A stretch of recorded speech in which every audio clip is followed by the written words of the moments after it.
वक्रतुंड महाकाय सूर्यकोटि समप्रभं निर्विघ्नं कुरु मे मंगलम कार्ये सर्वदा। ओम गणेशाय नमः, ओम गणेशाय नमः, ओम गणेशाय नमः। हे ईश्वर भक्तों, आज हम आपको उन मंत्रों के विषय में बताएंगे जो अलग अलग सभी देवताओं के लिए बनाए गए हैं। तो सर्वप्रथम हमारा जब किसी भी हम कार्य को प्रारंभ करते हैं तो गणेश जी से हम जो है प्रार्थना करते हैं, जो मैंने अभी आपसे की सभी कार्य की सिद्धियों के लिए कि वर्त महाकाय सूर्यकोटि समप्रभं निर्विघ्नं कुरु मे मंगलम कार्य सर्वदा, यानी कि मेरे सभी कार्य, सभी मंगलमय कार्यों को आप बिना बाधा के पूर्ण करें। अब हम भगवान विष्णु का मंत्र जाप करते हैं। शशंक चक्रम सक्रीट कुंडलम सपीत वस्त्रम सशिरोक्षणम सहारा वक्ष कौस्तव श्रियम नमामि विष्णु शिरसा चतुर्भुजम। अब महालक्ष्मी जी का मंत्र करते हैं। महालक्ष्मी नमस्तुभ्यं नमस्तुभ्यं सुरेश्वरी हरिप्रिये नमस्तुभ्यं नमस्तुभ्यं दयानिधे। सर्वमंगल मांगले शिवे सर्वार्थ साधके त्र्यंबके महागौरी नारायणी नमोस्तुते। ओम जयंती मंगला काली भद्रकाल कपालिनी दुर्गा क्षमा शिवा धात्री स्वधा नमोस्तुते। भक्तों, आपको मेरा प्रणाम। माँ शेरवाली को, जगदम्बे को मेरा करोड़वार लाखों बार का नमन। आज जो है हम महामृत्युंजय जो जाप है, जो शिवजी का ये मंत्र मृत्यु पर भी विजय प्राप्त कराने वाला है और मृत्यु उपरांत मोक्ष को प्रदान कराने वाला है, उसी के विषय में हम आपसे आज जो है वार्तालाप करेंगे। इस मंत्र का जो है निर्माण मार्कंडेय ऋषि जी ने किया था। मार्कंडेय ऋषि के पिता थे मृकंडेय ऋषि। तो इनके कोई संतान नहीं थी और इन्होंने संतान प्राप्ति के लिए भगवान शिव से विशेष आराधना की और तपस्या की, और उसी तपस्या के फलस्वरूप भगवान महादेव ने मार्कंडेय ऋषि को जो है वरदान दिया पुत्र प्राप्ति का, और उन्हें पुत्र के रूप में मार्कंडेय जी प्राप्त हुए। लेकिन मार्कंडेय जी का जन्म जब हुआ, उसी समय भगवान महादेव जी ने उन्हें बता दिया कि जो है इनकी जो आयु मात्र 12 वर्ष होगी। तो उसी से वो जो है चिंतित हो गए। उसके उपरांत भी उनको जो है एक थोड़ी देर को चिंता हुई, लेकिन बाद में उन्होंने सोचा कि जब महादेव जी मुझे संतान प्राप्ति का विधि के विधान के प्रतिकूल भी वरदान दे सकते हैं, तो क्या मेरे पुत्र की आयु नहीं बढ़ा सकते। और उन्होंने मन में ठान लिया कि मैं भगवान महादेव की इस कदर तपस्या करूंगा कि मेरे पुत्र की आयु जरूर बढ़ेगी। ऐसा आश्वासन उन्होंने अपनी पत्नी को दिया और अपने पुत्र को भी उस सच्चाई से अवगत करा दिया।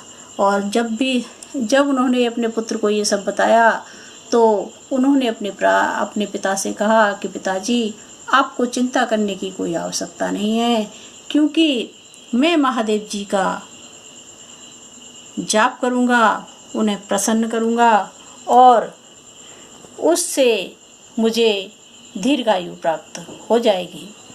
और ऐसा ही उन्होंने किया। मार्कंडेय जी एक शिवलिंग के पास बैठकर महादेव जी की मंत्र के द्वारा आराधना करने लगे। और उस समय जो है भारत में संस्कृत बोलने की संस्कृति बोली जाती थी, तो उन्होंने संस्कृत में ही भगवान महादेव की आराधना करी और उसी से ये मंत्र बना। और बाद में जाकर ये मंत्र जो है सभी के लिए एक शुभ फलदायी और अच्छा जो है फल देने वाला, मृत्यु पर विजय प्राप्त कराने वाला, आयु में वृद्धि कराने वाला, समाज के लिए, मानव मात्र के लिए एक अच्छा मंत्र सबको मिल गया। तो यही मंत्र महामृत्युंजय मंत्र के नाम से जाना जाता है।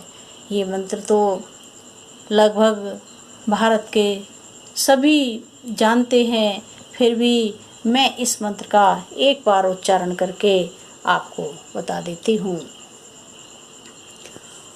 ओम त्र्यंबकं यजामहे सुगंधिं पुष्टिवर्धनम् उर्वारुकमिव बन्धना मृत्योर्मुक्षीमामृतात्।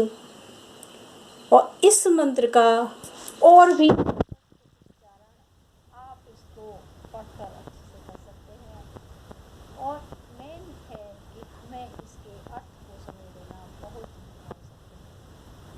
और जो है जब भी हम इस मंत्र का उच्चारण करें तो एक विधि विधान से करें। और सबसे प्रथम तो ये है कि हमारा ध्यान जो है भगवान शिव और पार्वती में होना चाहिए। पार्वती की आराधना करते हुए, मन में उनको स्थापित करते हुए, उन्हीं में रम्य हो जाते हुए हमें माँ शिव पार्वती की आराधना करनी चाहिए। तो इस प्रकार से हमें सर्वप्रथम तो पूरब दिशा की ओर मुख करके कुशासन पर बैठना चाहिए। और जब भी हम मंत्र का उच्चारण करें तो ध्यान रहे कि उच्चारण में कोई गलती न हो।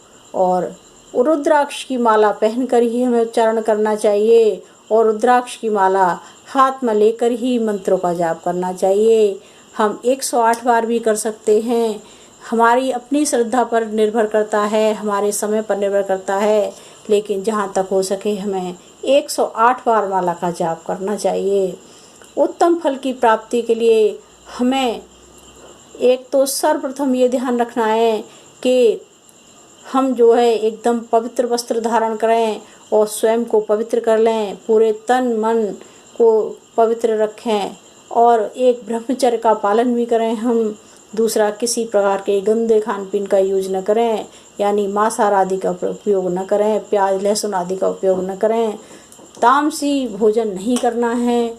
और शिव को जो प्रिय वस्तु हैं जैसे धतूरा है, बेलपत्र है, बेलपत्र को बिल्व पत्र भी कहते हैं, और बेल का जो फल होता है वो भी चढ़ा सकते हैं। जो और सफ़ेद रंग के फूलों का उपयोग भगवान महादेव जी को चढ़ाने के लिए हम उपयोग कर सकते हैं।